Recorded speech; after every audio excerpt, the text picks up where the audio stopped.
दरम्यान सुप्रीम कोर्टात सुनावणीवेळी ठाकरेंच्या शिवसेनेकडून संजय राऊत आणि शिंदेच्या शिवसेनेकडून नरेश म्हस्के हजर राहत आहेत. पण आता राऊतांवर नरेश म्हस्केंनी गंभीर आरोप केला. राज्यसभेची उमेदवारी घोषित होत नव्हती, त्यामुळे रश्मी ठाकरेंना राऊतांनी शिव्या दिल्या असं म्हस्के म्हणाले. पाहूया. राज्यसभेचं तिकीट लवकर डिक्लेअर करत नव्हते त्यावेळी रश्मी वहिनींच्या संदर्भात संजय राऊत किती शिव्या घालत होते. एकनाथ शिंदे यांच्या सर्वाधिक तक्रारी जर कोणी केल्या असेल त्या काळामध्ये तर त्याचं नेतृत्व हे आमचे म्हस्केच करत होते. हे शिंदेच्या शिवसेनेचे खासदार नरेश म्हस्केंनी राऊतांवर गंभीर आरोप केलाय. राज्यसभेचं तिकीट लवकर जाहीर होत नव्हतं म्हणून राऊतांनी रश्मी वहिनींना शिव्या घातल्या असा आरोप म्हस्केंनी केला.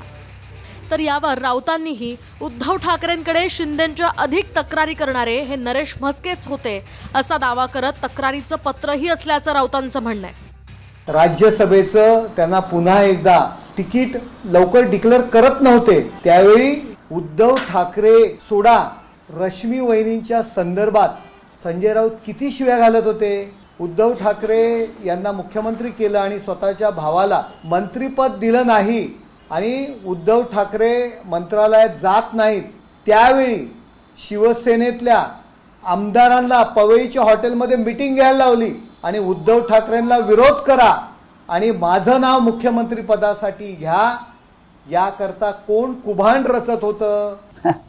बघा, ते कालची एक घटना घडली. कधी काळी ते आमच्यावर काम करत होते की तुम्हाला माहीत असेल, आणि एकनाथ शिंदेच्या सर्वाधिक तक्रारी करणाऱ्यांपैकी ते एक होते. आधी म्हणजे एकनाथ शिंदे यांच्या सर्वाधिक तक्रारी जर कोणी केल्या असेल त्या काळामध्ये ठाण्यातून तर त्याचं नेतृत्व हे आमचे म्हस्केच करत होते. हे की यांच्या हातामध्ये इतकी सत्ता सोपवू नका, कसा महापालिकेत भ्रष्टाचार चालला, कसं आम्हाला काम करू दिलं जात नाही वगैरे वगैरे वगैरे. एकनाथ शिंदे आपले मिस्टर म्हस्केच नेतृत्व सगळ्यांना माहिती आहे, रेकॉर्ड होते, पत्र आहेत त्यांची. पण या आरोपांची सुरुवात झाली मंगळवारच्या सुप्रीम कोर्टातल्या सुनावणीनंतरच्या ड्राम्यानंतर. कोर्टात सुनावणी झाल्यानंतर माध्यमांशी चर्चा करण्यासाठी संजय राऊत आणि अनिल देसाई मीडियाच्या दिशेनं येत होते. त्याचवेळी राऊतांना शिंदेचे खासदार नरेश म्हस्के दिसले आणि म्हस्केंना पाहून राऊतांनी त्यांना बोलवण्याचा प्रयत्न केला. पण म्हस्के येत नसल्याचं पाहून राऊतांनी म्हस्केंना आणण्यासाठी अनिल देसाईंना इशारा केला. त्यानंतर अनिल देसाई सुद्धा म्हस्केंच्या दिशेनं गेले.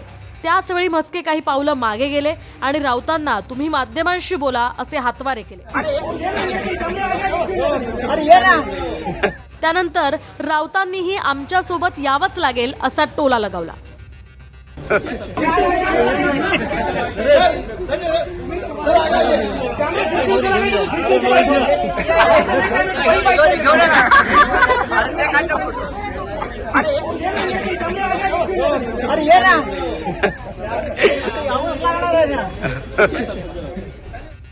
यात सुप्रीम कोर्टाच्या आवारातल्या ड्राम्यानंतर हे प्रकरण थेट आरोप प्रत्यारोपांपर्यंत पोहोचलं.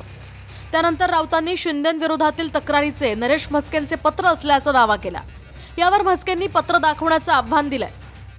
तर खरंच बाळासाहेबांना मानत असाल तर मी जर तुम्ही म्हणालात की नरेश म्हस्केंची पत्र आहेत, एक जरी पत्र दाखवा, एक जरी माझं पत्र असेल तर तुम्ही तरी राजीनामा द्या, नाहीतर मी तरी राजीनामा देतो. कसल्या गप्पा मारताय. तुमची आम्ही रिस्पेक्ट ठेवतो एक सिनियर लीडर म्हणून, परंतु आमची जी बंद मूठ आहे ना ती मूठ बंद राहू द्या.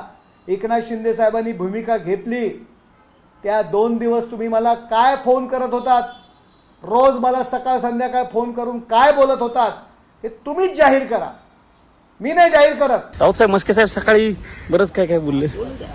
लहान माणूस ते तुमच्या ह्याच्यावरती बोलले. तुम्ही ज्या पत्र समोर आणावं असं त्यांचं म्हणणं आहे.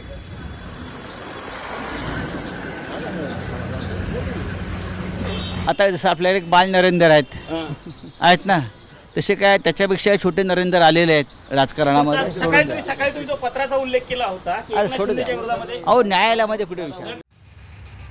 तर तक्रारीचं पत्र दाखवा या प्रश्नावर राऊतांनी म्हस्केंना लहान माणूस असं म्हणत प्रतिक्रिया देणं टाळलंय.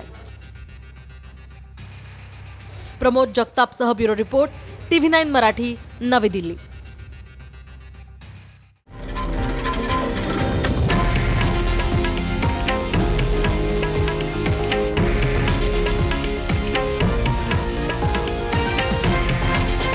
हे आहे देशातील नंबर 1 न्यूज नेटवर्क आणि आपण पाहत आहात TV9 मराठी, एकमेव.